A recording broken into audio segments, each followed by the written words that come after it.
నమస్తే. Welcome to BRK education. నేను దేవిక. ఇప్పుడు మనతో పాటు ఉన్నారు ఎడ్యుకేషన్ కెరీర్ కౌన్సిలర్ జయసూర్య గారు ఉన్నారు. సార్ గారు అయితే టాప్ యూనివర్సిటీస్కి గైడ్ చేస్తుంటారు. సో సార్ గారిని అడిగి మరికొన్ని విషయాలు తెలుసుకుందాము. నమస్తే సార్. సార్ ఇప్పుడు కంప్యూటర్ సైన్స్ ఫీల్డ్ ఇంతకుముందు ఉన్నట్టు ఉందా సార్ ఇప్పుడు? అంటే ఇప్పుడు ప్రెజెంట్ మనకి ఏఐ రెవల్యూషన్, ఆర్టిఫిషియల్ ఇంటెలిజెన్స్ అని, ఆటోమేషన్ అని ఇవన్నీ మాట్లాడుతున్నారు కదా.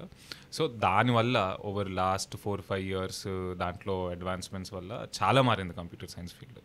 ఇప్పుడు ఇంతకుముందు ఉన్నట్టు ట్రెడిషనల్ జాబ్స్ ఎలా అంటే విప్రో, ఇన్ఫోసిస్లో బేసిక్ జాబ్స్ గ్రాడ్యుయేట్ అయిన వెంటనే 3 లక్షలు 4 లక్షలు శాలరీ జాబ్స్ ఉండేవి. క్యాంపస్లో 20,000-30,000 మంది హైర్ చేసుకునే ఎస్ఆర్ఎం లాంటి ఇన్స్టిట్యూట్స్లో ఈ కంపెనీస్ వెళ్ళిపోయాయి అనమాట. సో అవన్నీ కూడా చాలా మారినాయి. అసలు ఫీల్డే చాలా డైనామిక్గా షిఫ్ట్ అయిందనమాట. ఒకప్పుడు ఉన్నట్టు, ఒకప్పుడు జాబ్స్ వస్తున్నట్టు, ఒకప్పుడు ఉన్న స్కిల్ సెట్ ఇప్పుడు ఈ ఫీల్డ్లో ఇంకా పనికిరాదు బికాస్ ఆఫ్ ఏఐ రెవల్యూషన్.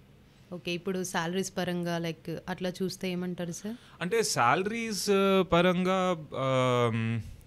కొంచెం మారింది, కొంచెం మారలేదు. ఫర్ ఎగ్జాంపుల్ ఇప్పుడు మీరు బేసిక్ ఐటీ సర్వీసెస్ జాబ్స్ ఎలా అంటే బేసిక్ టెక్ సపోర్ట్ జాబ్స్ అంటారు. ఎలా అంటే ఎక్కువ కోడింగ్ ఇవన్నీ ఎక్కువ అవసరం లేకుండా బేసిక్ డిగ్రీ ఉంటే చేసేసే జాబ్స్ మాత్రం శాలరీస్ అలాగే ఉన్నాయి. 10 ఏళ్ళ క్రితం ఎలాగున్నాయో ఇప్పుడు కూడా అలాగే ఉన్నాయి. 10 ఏళ్ళు 3 లక్షలు ఇస్తే ఇప్పుడు కూడా 3 లక్షలు ఇస్తుంది. బట్ కొంచెం హయ్యర్ స్కిల్ జాబ్స్, ఇప్పుడు for example software engineer jobs లేకపోతే డేటా సైన్స్ జాబ్స్, ఇలాంటివన్నీ హయ్యర్ స్కిల్ జాబ్స్ అనమాట. అవి పెరిగినాయి. అవి మనకి శాలరీస్ అట్లీస్ట్ ఒక 10-20% వరకు హైక్ అయినాయి అనమాట. సో వెరీ స్కిల్ బేస్డ్ అయిపోయింది. మాస్ హైరింగ్ కంటే ఎక్కువ స్కిల్ బేస్డ్. మీకు కేపబిలిటీ స్కిల్ ఉందంటే మీకు శాలరీస్ ఎక్కువ వస్తున్నాయి అనమాట. అండ్ ఇంత ముందు అన్నట్టు విప్రో, ఇన్ఫోసిస్ ఇవన్నీ మాస్ హైరింగ్స్ చేసుకునే కదా, ఇప్పుడు అలా చేసుకోవట్లేదు. మాస్ హైరింగ్స్ చేసుకుని ఏదో డీసెంట్ శాలరీ, ఒక గ్రాడ్యుయేట్కి ఒక డీసెంట్ శాలరీ వచ్చేలాగా ఇప్పుడు లేదు. మన కరెంట్ లివింగ్ ఎక్స్పెన్సెస్ చూసుకున్నా ఎంత చూసుకున్నా కూడా అంత అట్రాక్టివ్గా లేదు ఇప్పుడు ఈ ఫీల్డ్. సో ఇప్పుడు అలా ఉంది కదా సార్ సిచ్యువేషన్. సో ఇప్పుడు ఇంటర్ స్టూడెంట్స్ ఎవరైతే ఉన్నారో వాళ్ళు దీన్ని చూస్ చేసుకోవచ్చా సార్ మరి? అంటే చూస్ చేసుకోవచ్చు, బట్ ఇంత ముందులాగా ఇంకా కంప్యూటర్ సైన్స్ వస్తే దానికే వెళ్ళిపోదాము, మిగతావన్నీ వదిలేద్దాము అంత సింపుల్ డెసిషన్ కాదు ఇప్పుడు. ఇప్పుడు ఫర్ ఎగ్జాంపుల్ మీకు మ్యాథమెటిక్స్ అంటే ఇష్టము, మీకు కోడింగ్ అన్నిటి మీద ఇంట్రెస్ట్ ఉంది, మీకు ఆ యావిగేషన్ ఉంది అంటేనే మీరు చూస్ చేసుకోవచ్చు కంప్యూటర్ సైన్స్. ఎందుకంటే ఇప్పుడు మీరు ఏ కాలేజ్ చూసుకున్నా majority of the people computer science పీపులే. ఇప్పుడు 800 మందిలో 600 మంది కంప్యూటర్ సైన్స్ డిపార్ట్మెంట్లోనే ఉంటున్నారు, మిగతా 200 మంది మిగతా డిపార్ట్మెంట్లో ఉంటున్నారు. సో ఈ ఫీల్డ్ కొంచెం ఇంప్రూవ్ అవుతున్నా కూడా కాంపిటీషన్ చాలా ఎక్కువ ఉంటుంది.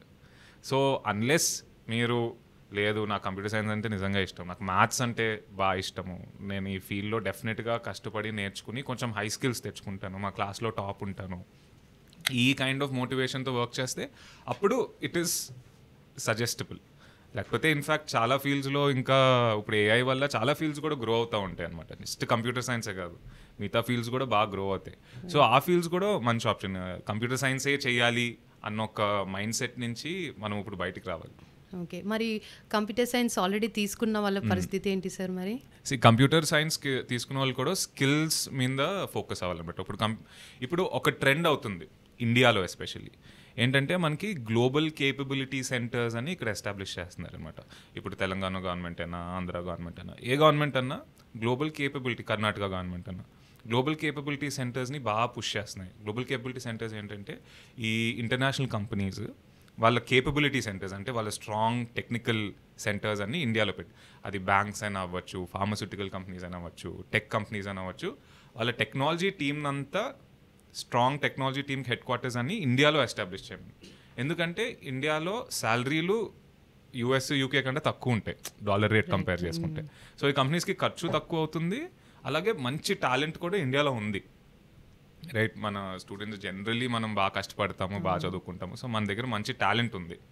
సో ఈ గ్లోబల్ కేపబిలిటీ సెంటర్స్ వల్ల జాబ్స్ పెరుగుతున్నాయి, సాలరీస్ కూడా పెరుగుతున్నాయి, కానీ they want highly skilled people. Just ఒక యావరేజ్ స్టూడెంట్ ఏదో ఒక 60-70% వచ్చింది, కంప్యూటర్ సైన్స్ డిగ్రీ ఏదో చేసేసాము, ఏదో డిగ్రీలో నామకే వస్తే అలా పాస్ అయిపోయాము, వీళ్ళకి జాబ్ వచ్చేస్తుందా అంటే కష్టం ఈ మార్కెట్లో. ఎందుకంటే ఏఐ అలాంటి జాబ్స్ అన్నీ ఆటోమేట్ చేసేస్తుంది అనమాట. ఎవరైతే స్ట్రాంగ్గా ఒక ఫీల్డ్ని తీసుకుని లేదు ఈ ఫీల్డ్లో నేను స్కిల్స్ డీప్గా డెవలప్ చేసుకుంటాను అన్న వాళ్ళకి కంప్యూటర్ సైన్స్ ఇప్పుడు కూడా చాలా బాగుంటుంది. ఆల్రెడీ కరెంట్ ఉన్న వాళ్ళకి కూడా ఒకటి వాళ్ళు ఫోకస్ చేయాల్సింది ఏంటంటే వాళ్ళు కాలేజ్లో చెప్తున్న కోర్సెస్ కంట వాళ్ళు ఏదైతే ప్రాజెక్ట్స్ రీసెర్చ్ ప్రాజెక్ట్స్ ఇప్పుడు ప్రతి కాలేజ్లో ఆర్టిఫిషియల్ ఇంటెలిజెన్స్ అని ఒక స్పెషలైజేషన్ స్టార్ట్ అయిపోయింది, డేటా సైన్స్ అని ఒక స్పెషలైజేషన్ స్టార్ట్ అయిపోయింది, సైబర్ సెక్యూరిటీ అని ఒక స్పెషలైజేషన్ స్టార్ట్ అయిపోయింది. సో ఆ ఫీల్డ్స్లో ఏదైనా ప్రాజెక్ట్స్ అయినా సర్టిఫికేషన్స్ అన్నా వాళ్ళకి స్కిల్ ఉండాలి. ఇప్పుడు నేను యాజ్ అన్ ఎంప్లాయీ నాకు మీరు ఒక ఇప్పుడు నా దగ్గర 100 స్టూడెంట్లు ఉన్నారు, కంప్యూటర్ సైన్స్లో ఎక్కువ మంది అయిపోయారు కదా. ఈ 100 స్టూడెంట్స్లో నేను ఒక 5 మెంబర్ని హైర్ చేసుకుంటాను. వాళ్ళని ఎలా డిఫరెన్షియేట్ చేసుకుంటారు? ఆఫ్ కోర్స్ ఒకటి అకాడమిక్స్ మీద డిఫరెన్షియేట్ చేసుకుంటారు, ఇంకోటి వాళ్ళకి ఆల్రెడీ సమ్ ప్రాజెక్ట్స్ ఉన్నాయా, ఆల్రెడీ నాకు రిలవెంట్ ఏమైనా వర్క్ చేశారా, ఆల్రెడీ ఏదైనా ఇంటర్న్షిప్ ఆపర్చునిటీ చేశారా, అది యాక్చువల్ పెయిడ్ ఇంటర్న్షిప్ అవ్వచ్చు, అన్పెయిడ్ ఇంటర్న్షిప్ అవ్వచ్చు, జనరల్ ఆన్లైన్ ఒక ప్రోగ్రామ్ అయినా కూడా అవ్వచ్చు. ఇప్పుడు చాలా ఇండియన్ కంపెనీస్ ఆన్లైన్ ప్రాజెక్ట్స్ ఇవ్వడం వాళ్ళు అక్కడ మొదలుపెట్టినాయి అన్న సర్టిఫికేషన్స్ ఇవ్వడం. సో అలాంటివి ఎక్స్ట్రా ఏమైనా ఉన్నాయా అన్న ఎవాల్యుయేషన్ మీద హైర్ చేసుకుంటారు అనమాట. అంతే కదా, ఎవరైనా అంతే. So hands on skills, good academic rigour, ఇవి మెయింటైన్ చేసుకుంటే ఇప్పుడు కూడా హైర్ అవ్వచ్చు. కానీ అన్నిటికంటే most important ingredient current computer సైన్స్కి ఏంటంటే వాళ్ళు చాలా ఫ్లెక్సిబుల్ ఉండాలి నేర్చుకోవడానికి. వాళ్ళు ఎంత వచ్చినా కూడా ఇంకా ఎక్కువ నేర్చుకోవాలని ఒక మైండ్ సెట్తో ఉండాలి. ఎందుకంటే కంప్యూటర్ సైన్స్ ఎవ్రీ 2 yearsకి ఫీల్డ్ మారిపోతుంది. ఇప్పుడు లాస్ట్ 2 years బ్యాక్ ఉన్న స్కిల్ సెట్ ఇప్పుడు ఇర్రెలవెంట్ అయిపోవచ్చు. ఈ రోజు స్కిల్ సెట్ ఇంకో 5 yearsలో ఇర్రెలవెంట్ అవ్వచ్చు. వాళ్ళకి పైథన్లో ప్రోగ్రామ్ చేస్తున్నామా, లేకపోతే C++లో ప్రోగ్రామింగ్ వచ్చా, లేకపోతే జావాలో ప్రోగ్రామింగ్ వచ్చా అన్నది ఇర్రెలవెంట్ అయిపోతుంది 2-3 yearsలో ప్రోగ్రామింగ్ లాంగ్వేజ్. వీళ్ళందరూ ఏంటంటే వాళ్ళకి కావాల్సింది critical thinking and curiosity to learn. ఇప్పుడు అసలు అన్నిటికంటే లేటెస్ట్ అడ్వాన్స్మెంట్స్ ఏమవుతున్నాయి దాన్ని ట్రాక్ చేసుకుంటూ అలా ముందుకు సాగుతూ ఉండాలి.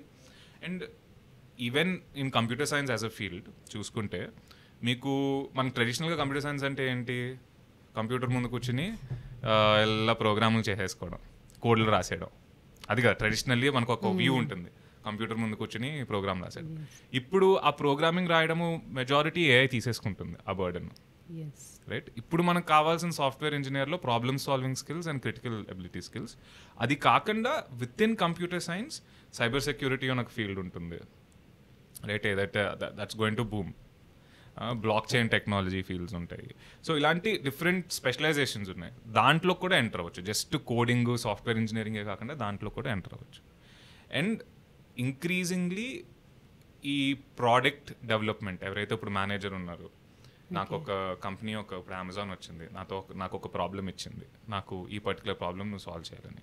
సో ప్రోడక్ట్ మేనేజర్స్ ఎవరైతే ఇలాంటి ప్రాబ్లమ్ సెట్స్ని తీసుకుని సాల్వ్ చేయడానికి ట్రై చేస్తారో, టాస్క్స్ డెసిగ్నేట్ చేస్తారో, అలాంటి వాళ్ళకి కూడా బాగా డిమాండ్ పెరుగుతుంది. ఇప్పుడు ఒక సాఫ్ట్వేర్ ఇంజనీర్ రోల్ కంటే ఎక్కువ ప్రోడక్ట్ మేనేజర్స్, ప్రోడక్ట్ డెవలపర్స్, వీళ్ళ మీద ఇంపార్టెన్స్ పెరుగుతుంది అనమాట. సో కొంచెం ఆ లీడర్షిప్, మేనేజరల్ స్కిల్స్, కొంచెం ఆంటర్ప్రెన్యూర్షిప్ స్కిల్స్, అచ్చా నాకు ఈ ప్రాబ్లం ఉంది, how do I solve this and how does technology enable me to solve this అన్నొక మైండ్ సెట్తో స్టూడెంట్స్ ఉండాలి. Okay, right. Thank you so much sir, చాలా మంచి ఇన్ఫర్మేషన్ ఇచ్చారు. Thank you.